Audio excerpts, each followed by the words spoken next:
আসসালামু আলাইকুম ওয়া রাহমাতুল্লাহি ওয়া বারাকাতুহু। 1 মিনিট মাদ্রাসা ইউটিউব চ্যানেলে সম্মানিত দিনী ভাই বোনেরা, আমি আশা করি আল্লাহ তাআলার অশেষ রহমতে আপনারা ভালো আছেন এবং সুস্থ আছেন। আলহামদুলিল্লাহ। আজ অত্যন্ত গুরুত্বপূর্ণ একটি ভিডিও নিয়ে হাজির হয়েছি।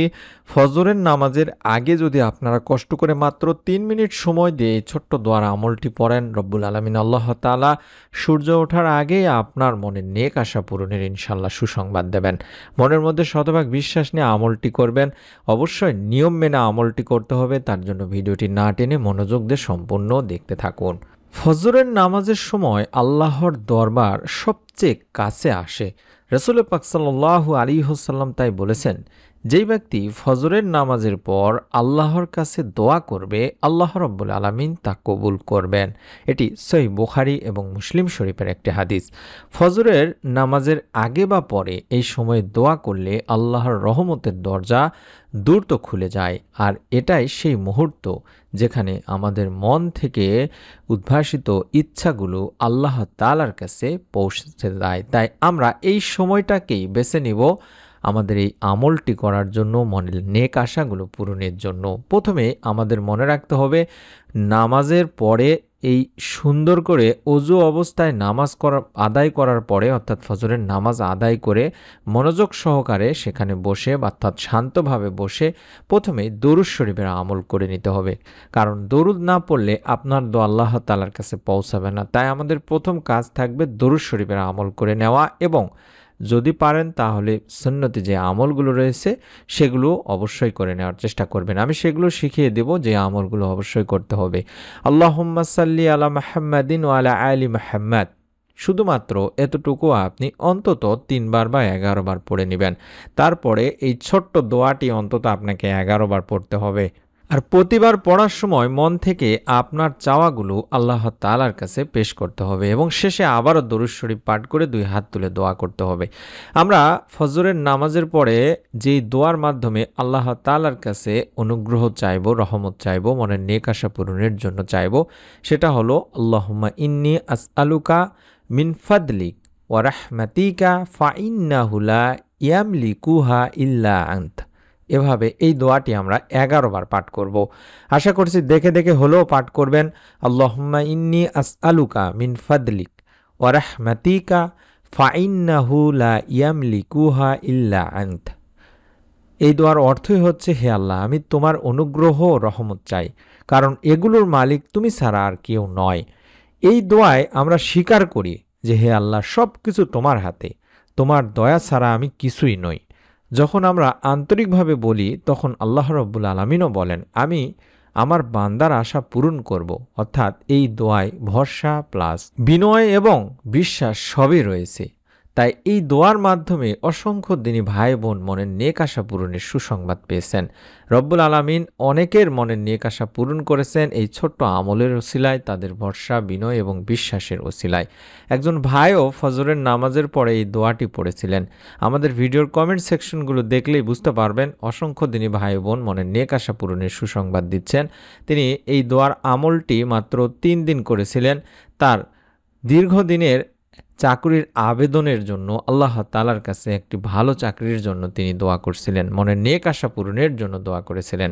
রব্বুল আলামিন আল্লাহ তাআলা এই ভাইয়ের দোয়া কবুল করেছেন, তার মনের নেক আশা পূরণ করে দিয়েছেন। তাই আপনিও অন্তত ফজরের নামাজের আগে হোক কিংবা পরে হোক কষ্ট করে হলো 11 বার করে এই দোয়াটি পাঠ করবেন। আল্লাহ চাহে তো আপনার জীবনেও পরিবর্তনের সুসংবাদ আসতে পারে। তাই মনের মধ্যে বিশ্বাস নিয়ে আমলটি করতে হবে। চেষ্টা করবেন দরুদ শরীফ 11 বার পড়ার পরে অন্তত 100 বার আস্তাগফিরুল্লাহ আস্তাগফিরুল্লাহ আস্তাগফিরুল্লাহ এভাবে পড়বেন। অন্তত 100 বার সুবহানাল্লাহি ওয়া বিহামদিহি সুবহানাল্লাহিল আযীম এভাবে অন্তত 100 বার পড়ার চেষ্টা করবেন। যদি পারেন লা ইলাহা ইল্লা আনতা সুবহানাকা ইন্নী কুনতু মিনাজ জালিমিন, লা ইলাহা ইল্লা আনতা সুবহানাকা ইন্নী কুনতু মিনাজ জালিমিন এভাবেও 7 বার পড়বেন। কারণ এই দোয়াগুলো সুন্নতি আমল বা দোয়া, এইগুলোর মাধ্যমে আল্লাহ রাব্বুল আলামিন পাপ মোচন করে দেন, বিপদ আপদ থেকে রক্ষা করেন এবং দোয়া কবুলের পথকেও সহজ করে দেন।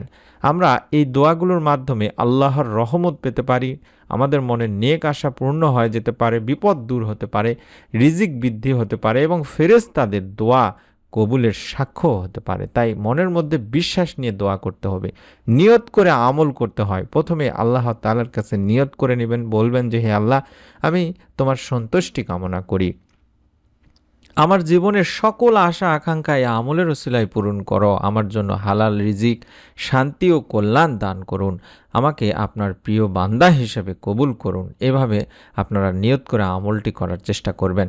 সই বুখারী মুসলিম শরীফের হাদিস যে ফজরের নামাজের পরে দোয়া কবুল হয়, এবং তিরমিজি শরীফের হাদিস হলো দোয়াই হলো ইবাদতের মূল।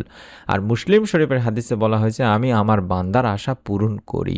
তাহলে আশা করছি এই দোয়াটিতে বা এই আমলটির মাধ্যমে আমরা আল্লাহ তাআলার কাছে সমস্ত বিষয়গুলি চাচ্ছি, ফজরের নামাজের পরে দোয়া করছি, এবং দোয়া আল্লাহ তাআলার কাছে সবচাইতে প্রিয়, অর্থাৎ বান্দা যেই বান্দা দোয়া করে আল্লাহ তাআলার কাছে চায়, সেই বান্দার উপর আল্লাহ তাআলা খুশি হয়, তার মনের নেক আশা পূরণ করে থাকেন।